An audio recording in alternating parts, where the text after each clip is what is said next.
Hello, I'm Mike. I just have one question. Are cryptocurrencies taking over? I'm a Jew. I'm a traveler. How? My name is Yusuf. I'm a farmer and I need I'm access Angela. to online I've store. always wondered, How do I keep going for gigs or do I keep some? The Business Call. Getting tailored business solutions straight from the horse's mouth to you.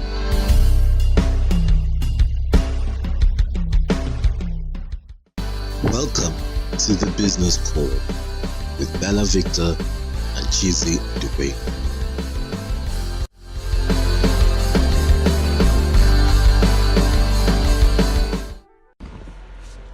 Hi guys, welcome to today's show. Today's show is very special because I have someone I so much respect. He's not just a mentor; he's a father, a brother, someone I really look up to on this show today. He's by name Ajah. So if you know him, he's a very famous blogger.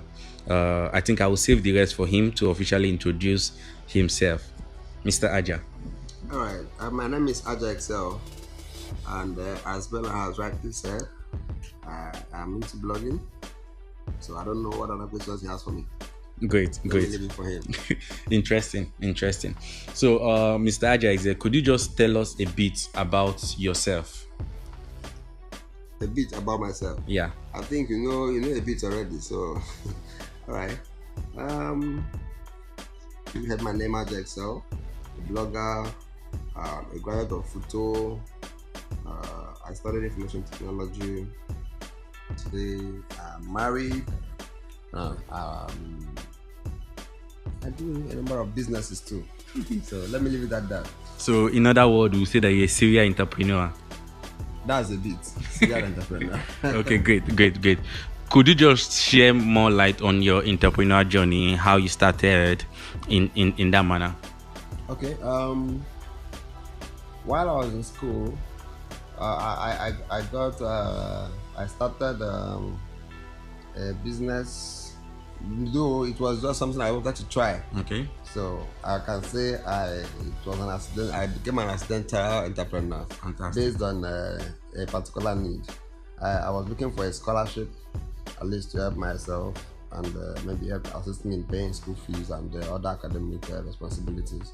So since I couldn't get, I had to look for a way to help other people get. So while I was helping them, I was also helping myself.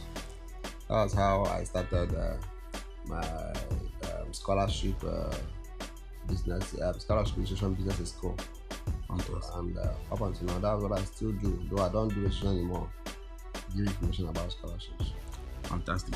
So, if I should understand you clearly, you started out by helping people applying for scholarship. Yes. So you stumble upon the opportunity as a need for you looking for scholarship for yourself. Yes. So after were you able to get a scholarship for yourself? I tried a number of times. I tried like 6 times, and I couldn't get one. So I began to help others get the information that were because I already knew the dates and deadlines. Okay. So those information that I had at my disposal, I began to give it out to students for a token. Wow.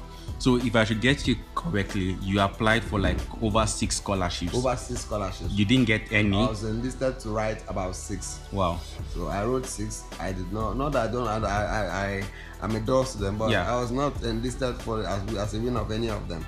So do you think luck has a part to play in getting scholarship? I would say luck there, yes.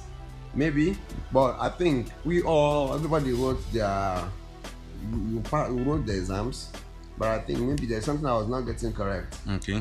So, for not being shortlisted, I had good results, but after the exams, I was not enlisted as one of the winners. So I saw it as how God wants it. But you end up getting one scholarship out of them. Yes, which was MTN. It was after I had started the business. Wow. That I still apply. That was now in my year 2 second semester. I still apply for MTN scholarship. So you started a business in your 100 level. That was my year 2 first semester. Okay. So that UT first semester, I also enrolled for MTN scholarship. And you didn't get it. No, I had the exam hadn't come then. Okay. The exam came in the second semester. Okay. So before the MTN scholarship exam, I had already started my business. So you got the MTN scholarship exam after you have started your business. Yes. Wow, interesting. And you have started helping people, guiding people on how to get scholarship. While you are yet to be a beneficiary. On the day of MTN scholarship exam, okay, people were calling me, asking me for past question for the exam. Wow, this is interesting. And I believe it's not many people that know this part of the story. Not everyone, because I often say, sometimes they bring out sunshine cannot work in darkness. True. So after having helped a number of students, and I saw some people I helped get a scholarship, I know that one day, the light will shine on me too. Fantastic. And it really did. Fantastic. And the interesting thing I like about your story is that you persevere. Like you didn't end up like you give up because you didn't get for like 6 times that you have applied. You continue. So after getting the scholarship, did it add any way to your business? Did it give you more confidence? What other advantage did you getting this scholarship add to you? All right, before I got the scholarship, okay, I was already making some money from the application, the sale of material. So you didn't have a website then? I didn't have a website, no. Okay, so it was just you going to classrooms? Yes, I was going to classrooms. What I do majorly was I alert students when a scholarship application comes up. Okay. So I seek the information, get it, then I send them SMS. Wow. That was just the business. So you're using bulk SMS? Yeah, it was bulk SMS that I started with. Okay. So after I won the scholarship, I had already started getting some money. But the scholarship actually helped me get my first laptop. So it was from the scholarship that you... The scholarship money that I got my first laptop. Wow. When I got the scholarship, the money did not come immediately. Okay. So then I started the website. Okay. Yeah. The money did not come immediately. While we were doing the clearance to verify students, the business had actually pushed me to go online. Okay. Got a website, got a Facebook page, and after I got the scholarship, I used the money to buy a laptop to continue my content writing on the web. This was what year? This should be in 2013. Fantastic, great. So what was your motivation at that period? Or what has been your motivation? You mean my motivation in the business?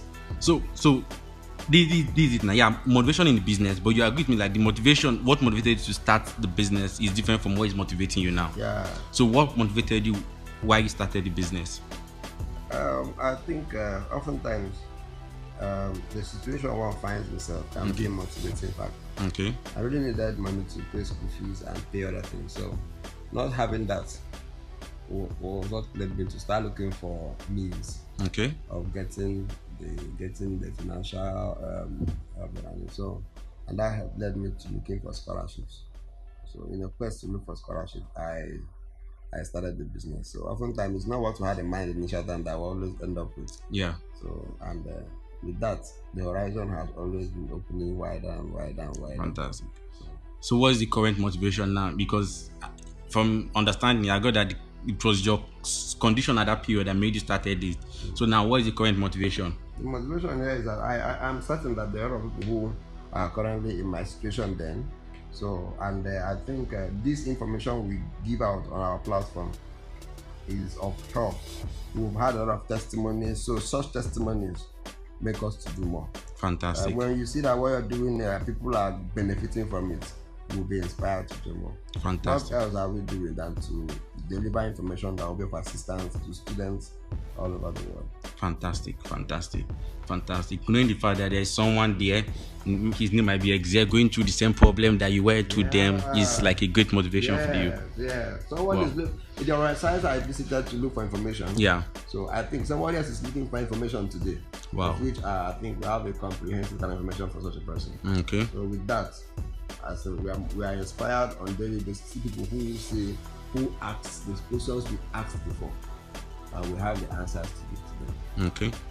So I would like to know what were those challenges that you faced starting your first business.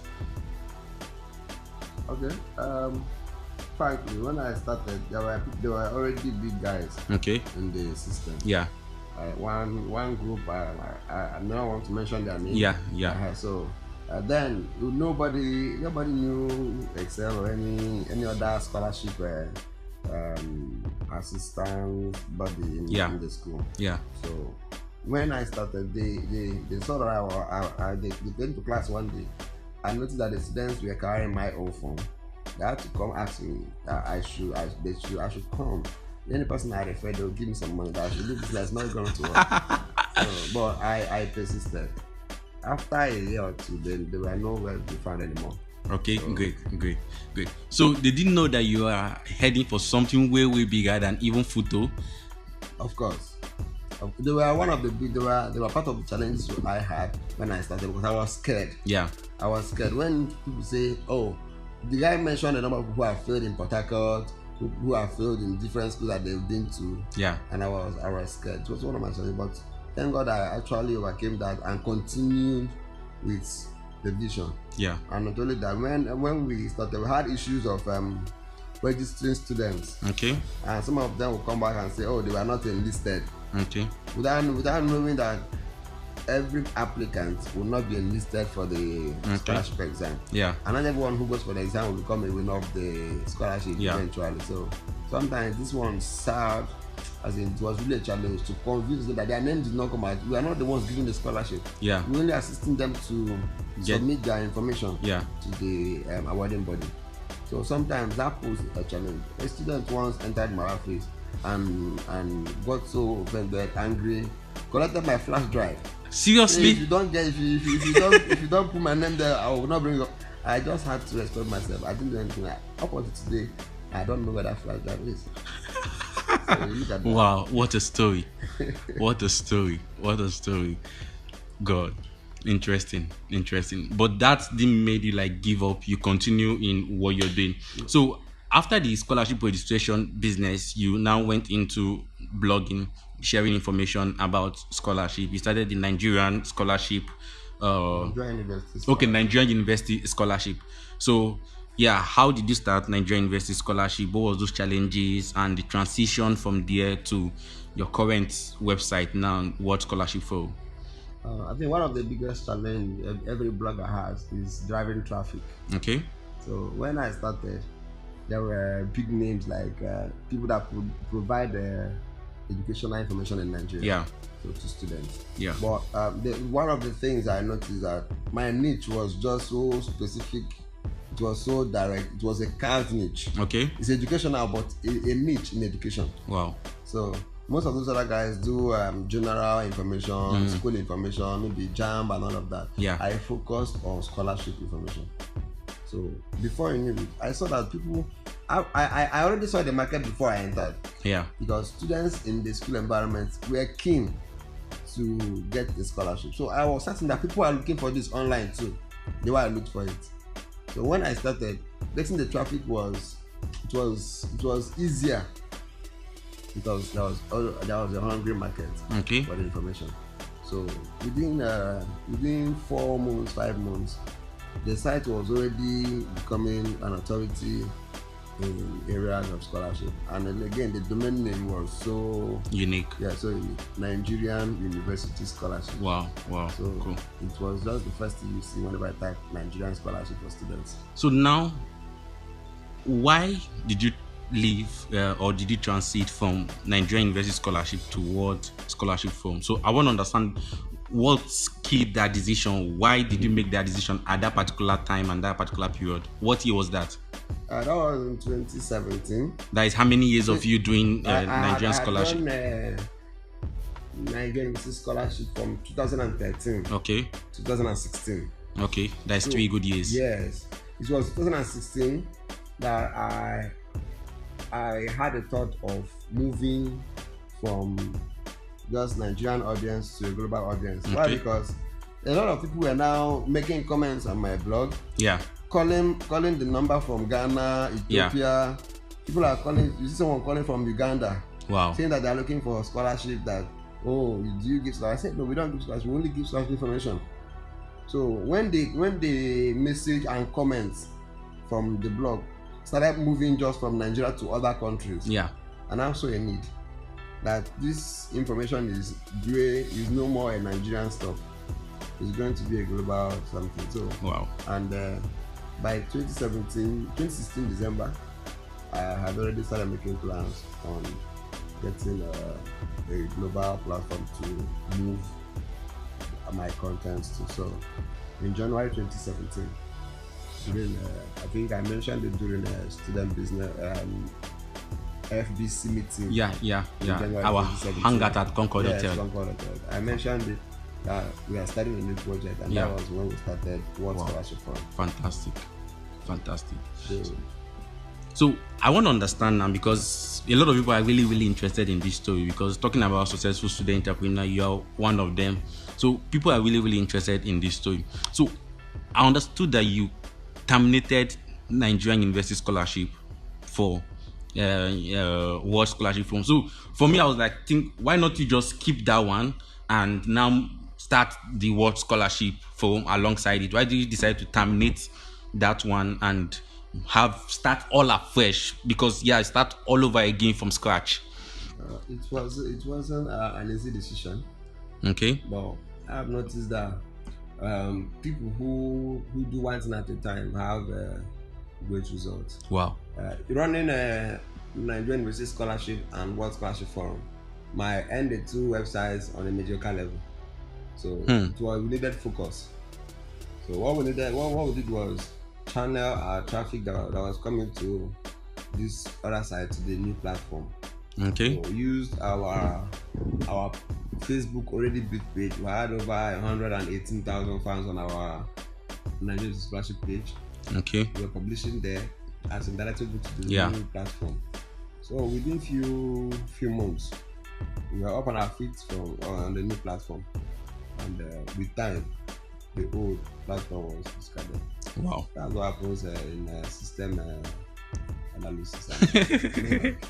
Great. So the takeaway from this is that focus is really, really important. Instead of doing 10 things or 2 things, you take one thing and focus on it. Especially in blogging. Is key. Especially in blogging. You don't run 2 websites at a time until one has become an authority.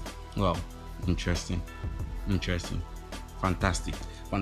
So I believe where you were in school, because a lot of people will be wondering, how were you able to balance business and academy at the same time? So I want you to throw more light on that. How were you able to do that?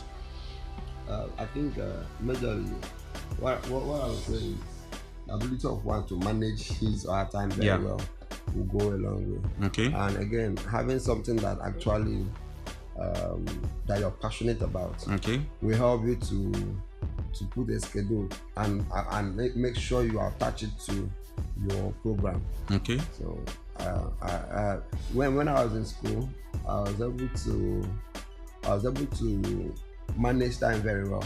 So that before I leave, I've done some content on my blog before I leave for class. In the morning? Yes. Okay. So, and why there was some, technology has already advanced. Yeah. You can actually schedule content to publish while you are in school. Yeah. Even on Facebook, you can do scheduling. So, with those features, I was able to manage content making on the blog. Okay. And also attend my lectures. Although frankly, when the business started growing so big, I attended lectures very well, but not as serious as it was during year 1, year 2. Was your result affected by that?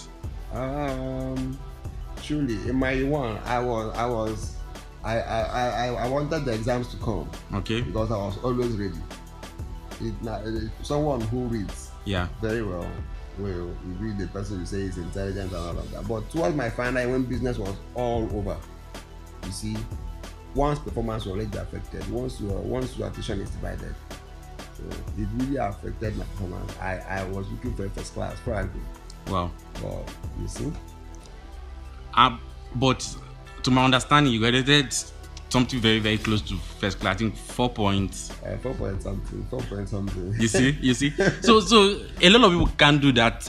I had a friend that quit his education because of his business. They can't combine that. So it's a great deal for you to like get a very good grade at the same time having I think business. it's good having good friends around you too. Okay. Like one of my lecturers, Mr. Wakamaho, during the time I was in my business, said, Yeah. you must finish with a 4 point something. Wow. Even if you don't even if you don't get first class, make sure you finish at least above 4 points. And such encouragement from your lecturer and my friends who are very good actually aided me. Oftentimes, people you surround yourself with can fast forward and can fasten your Progress. yes, and Good. help you achieve your vision. Great. So why starting out? You started alone as a one-man business. Yeah. So at what point did you decide to like, let me get someone to join me, let me get a team? How was that progress like? I think I really enjoyed the team play while I was in school though. Okay. Because there were times when a scholarship application would show up and you have about 300 to 400, 500 students applying for scholarship. Yeah. I cannot do all of the application alone. So I gathered my friends who are in the same department with me. Okay. About 6 or 7 of them. We sit down and do the application. They have their share of money. So that was when I started team play. So when I graduated, I was still doing my content alone. So in 2016, I got someone to join me. Okay, that was when I was in school. I think the first guy that joined me was a photo graduate. Yeah.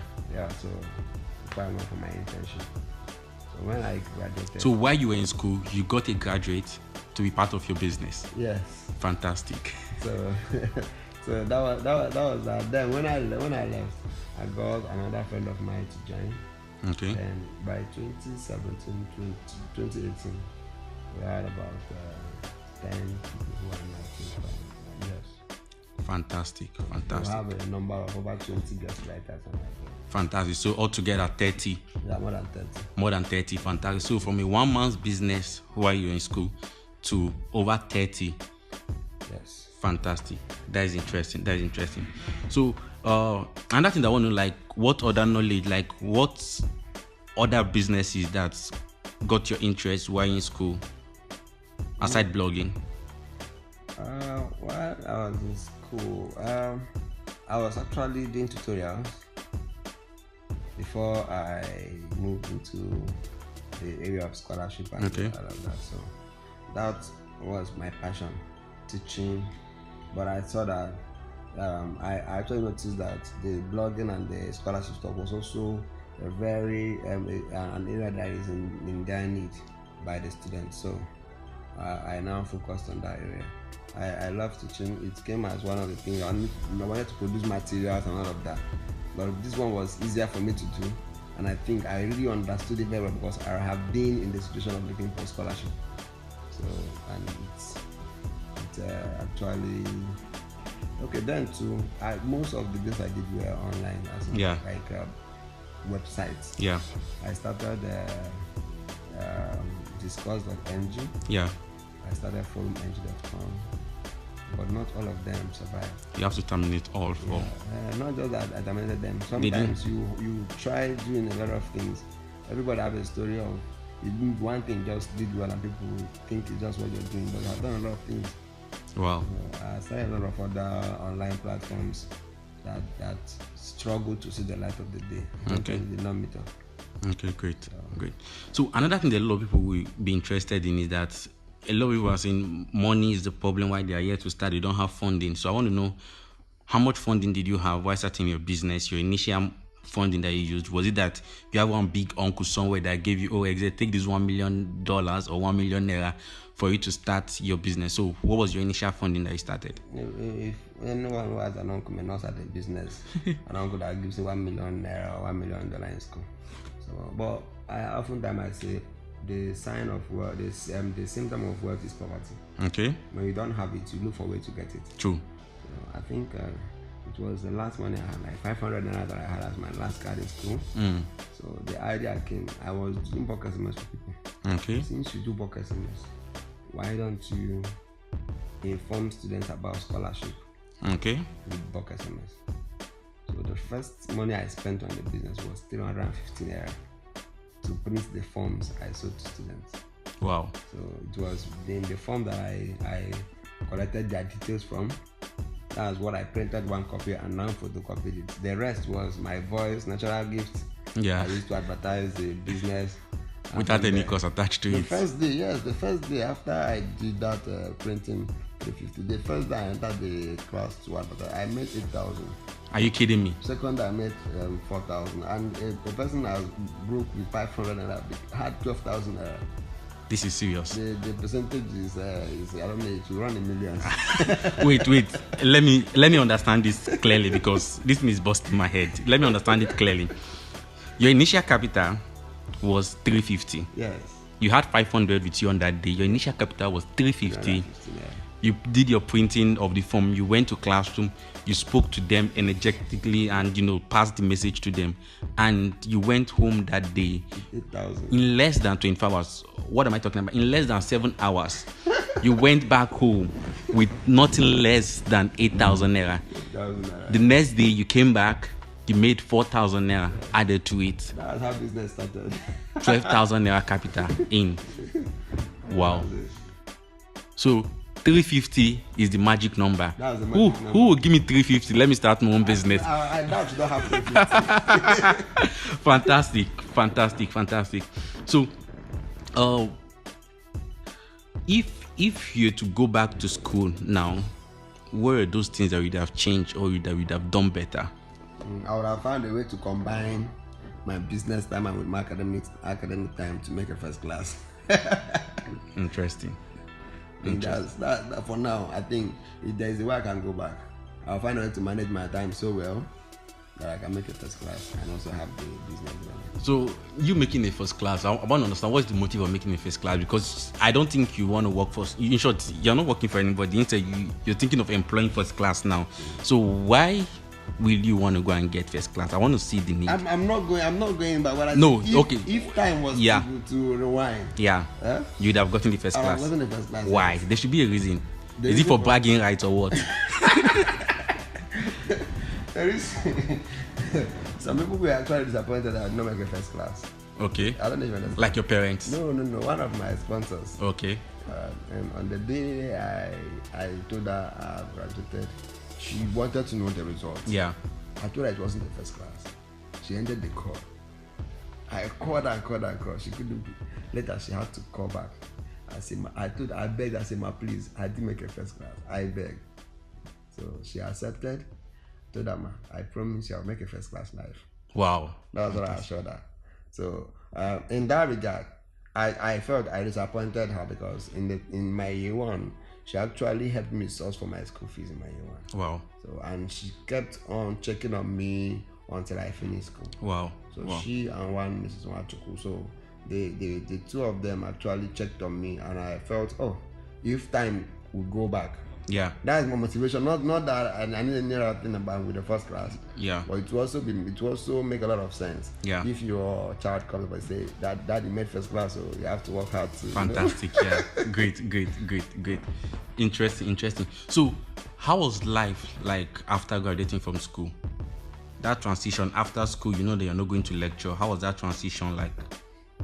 I think I have some relief when I knew that I would not be going to lectures again. Yeah. Every Nigerian student wants that moment. they can't wait to have it. But oftentimes, if you're not prepared so well, the transition from school to maybe would I say work life will be so boring. Yeah. Will be so broke if you're not prepared. Okay. But I think when I was leaving school, because of the foundation already laid, yeah, I continued. That's why I advise students: whatever you don't want to continue after you leave school, there is no need beginning. Yeah. So make sure that whatever you are starting, have like 5 years vision, 6 years, 10 years vision, so that when you are leaving school, you have a platform to continue your journey upon. Okay. So when I was leaving, I already had some good money to carry me. Okay. So with that, the transition from school to independence was very easy. Yeah. Fantastic. Like, this story is so inspiring. Like, so inspiring. Like, I've learned a lot from just even conducting this interview. conducting this interview. So we'll be wrapping this interview in no time, but I want you to, like, what are those advice, if you have to give an advice to yourself back in, let's say, 100 level, 200 level, where you're in school, what are those advice that you would have given to yourself? All right. Oftentimes, everybody has that feeling. Oh, if time can go back, Yeah. this is what I would have done better. Yeah. So for anybody who is in 100 level, I will advise them, in your 100 level, make sure you get your grades right. Okay. If you can get your grades right in 100 level, 200 level, you go into entrepreneurship. Okay. And your grades in 100 level and so can actually carry you where you have balance well. Okay. But when you come into 100 level and you begin business, Yeah. you might not get the grades because you are not yet grounded in the school environment. True. You don't know how things work. So I would advise 100 level, 200 level students to get their grades right, then go into something that they are passionate about. At what level? Let's say 300 level. 200 level second semester can push you up. Okay. By then you would have seen your first semester result, second semester result, year 1, then first semester result year 2. By year 2 second semester, you should have known your ground. You should have known, oh, this is my whatever you fell in your year 1 and year 2. Yeah. You are going to patch up through. True. All through your stay in school. True. So Because the foundation is important. only a few students who did badly in year 1, they for them to do well on graduation, Yeah. they would have left everything and focus on academics. Wow. So for you to think of combine academics with business Yeah. in your upper levels, you must have had a good grade in your lower levels. Wow. So I Fantastic. think that's what I advise. Fantastic. So what advice will you give to the listeners of this show, like entrepreneurs, young entrepreneurs out there trying to do one or two things? What advice will you give to them? The fact is that for every entrepreneur, ask the successful ones. They will tell you that they have had series of no before a yes came. So anybody nobody says it's gonna be easy, but we have to stick to it. Okay. And consistency is one thing. Pick up one thing and focus on it. Do it over and over again. You create an impression. When oftentimes people may not really accept you in the initial time, but if you consistently do that thing you've said you want to do, over time they'll buy the vision. Those who actually put against you will be the one who will shout in your praise, saying they know you.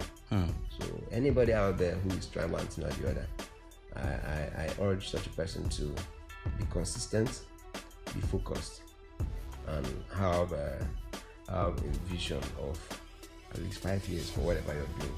Okay. That will keep you on the big picture which you're looking at. Will keep you in the times of discouragement to actually overcome. Fantastic. Thank you so much for your time. So before we finally wrap the show, I wanted to we'll play a game. So it's more like I'll ask you question for you to choose from the two. Like, let's say black and white. You choose one, Apple, Samsung, in that manner. So very, very fast, and you just choose one and we'll move to the next one. So black and white. Right. Apple, Samsung. Samsung. Dubai or London? Why I'm not gonna choose Dubai? Thank you so much, guys. It's a pleasure having you in this show. Thank you so much. Thank you.